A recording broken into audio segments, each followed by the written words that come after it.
I'm Vitreous, and welcome to Misery Mire. Now, previously on Misery Mire, I have covered a few top 10s.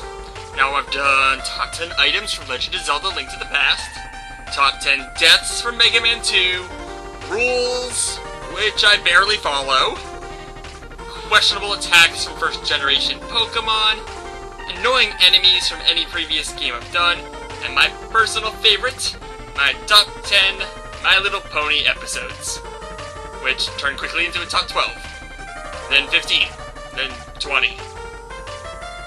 That one got out of hand. Still like it. Now, for Snake, Rattle, and Roll, I was gonna do the top 10 most annoying deaths. But there were far too many. And I was gonna do the top 10 things I liked about this game, since this isn't one of my favorite games.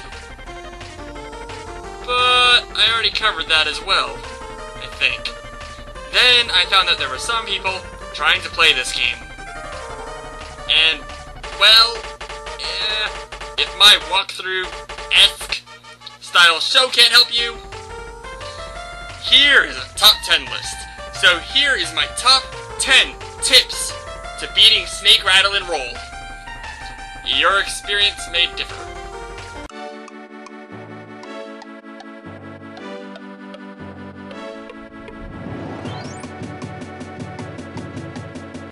Panicking makes everything worse. Sometimes the solution to this game is just not simple. Take your time, if allowed, and think things out. The best part of this game I can think of that shows this is that spike that blocks the way in level 7. It takes a lot of hits to die, and you still got a lot of stage to go. Not easy stage either. Don't panic, eventually it will die. Maybe.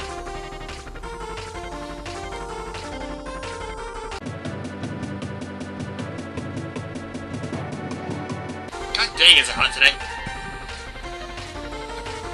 Oh, thank God Oddball gave me this. Now, by learn how the world works, I don't mean figure out the logic behind this world. No one can do that. But being a 3D isometric game on the NES, things can get odd. You're gonna need to learn how fast you can move, how high you can jump, how far you can jump, how you move on water, and how far you can safely fall. And then, on level 8, you're gonna need to learn a bit about water physics. At level 9, you're gonna have to learn about ice, and you better learn that one fast. And then there's this weird gravity thing on the final boss. If you don't learn this stuff, though, you're gonna try to make jumps that you're just not supposed to make. Believe me, it gets bad.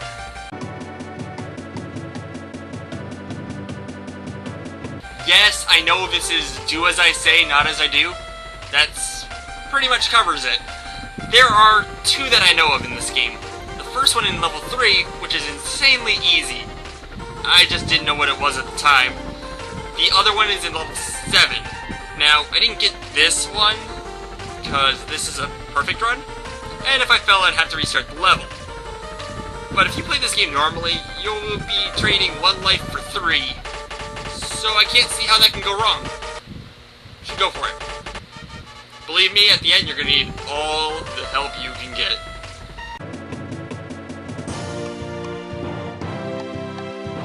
Except for a few exceptions, the NES didn't do random. Yeah, he's one of those exceptions. The same goes for Snake, Rattle, and Roll. Most of the death traps are on a set pattern, even the giant foot. If a carpet waits at a block for a ledge for a second, it will wait in the same spot the same amount of time when it returns.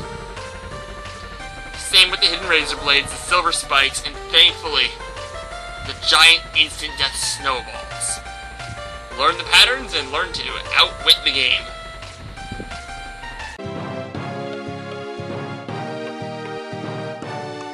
Okay, despite sounding like I can't fill the list, this is to handle the fact that not everything in this game is pattern-based. You're still gonna need a little bit of luck with some of the random parts. course, this is just enough to make sure the game doesn't want to kill you. The Pibbly shooters sometimes just like to spit out an endless barrage of bombs. The Nibbly Pibblies themselves sometimes like to just hurl themselves off of cliffs, with you probably chasing after. And the bell section of level 6, let's not forget that. You're gonna need a bit of luck to get to an area of the stage where the bells aren't trying to crush you, and then to get the fishtail. Heck, you're gonna need a bit of luck to even figure out what you're supposed to do with the fishtail once you get it. I'm not telling you this time. Go watch level 6 again. You're not gonna guess! Well, good luck trying.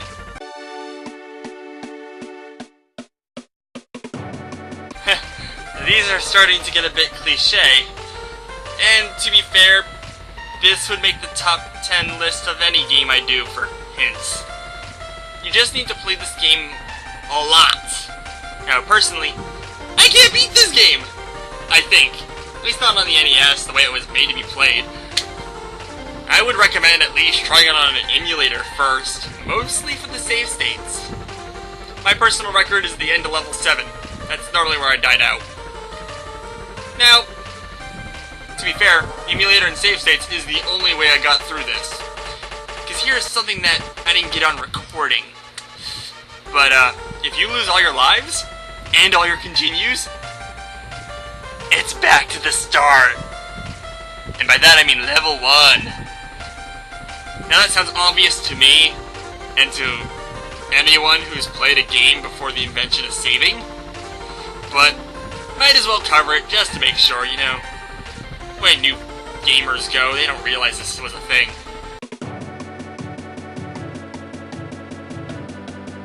Now, I am kind of on the fence if these things are good or not, but there are 4 shortcuts that you should know about. The first 2 are in level 1.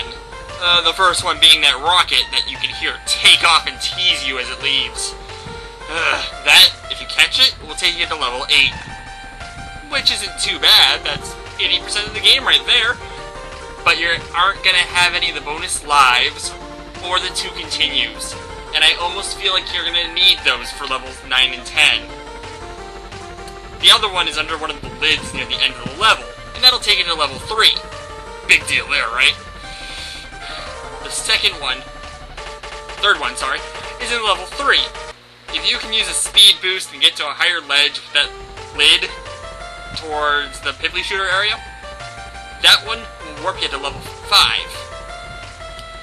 And then there is one that's in level 6 that I managed to find that I didn't know was there, seriously, during my recording. That one will take you to level 8. And that one isn't too bad to get to. So if you don't want to try getting the continue in level 7, I'd almost recommend that one. They are there if you want to use them, just don't forget that you have to sacrifice things to actually use them that you might need to win the game.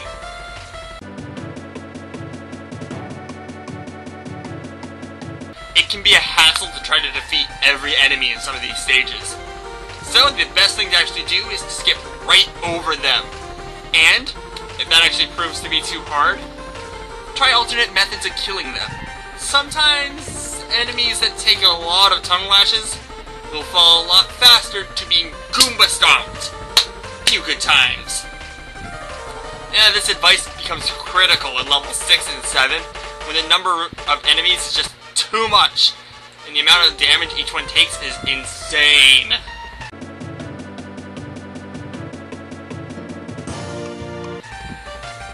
I don't have a bad joke for this. But timing is going to be essential on many of these levels. Well, actually 4 and up. You're gonna need to learn how to jump so timed out well that you don't end up getting crushed by an anvil, being crushed by a giant snowball, missing carpets, getting crushed by a giant fish tail. Oh my god. All this stuff makes sense to me! Okay. This show is going to get very weird now that this game is done. Just warning you now.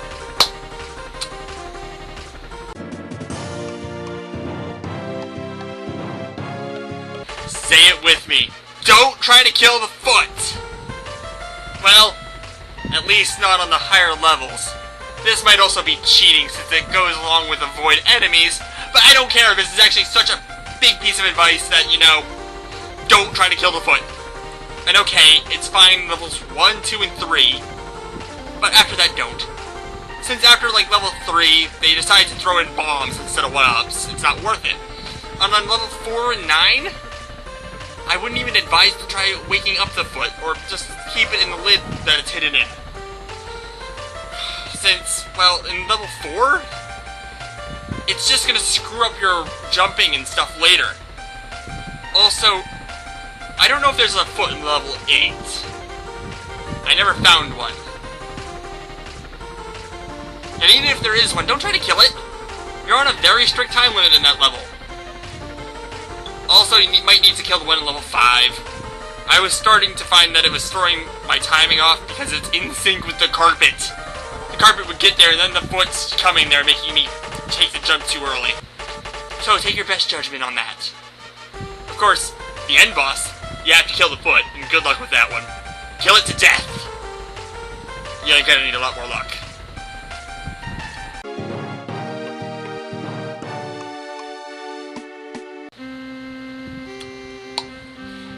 Sure. I might have written myself into a corner on this one. Snake, Rattle, and Roll is probably going to be the hardest game featured on Misery Mire for some time. And, right now I have no idea what I'm gonna do next. But, whoa. Something's not right. Room is spinning. The oddball was mad at me. Oh, I shouldn't have drank in that. I have no clue what's next. But it'll be fine next time. I kinda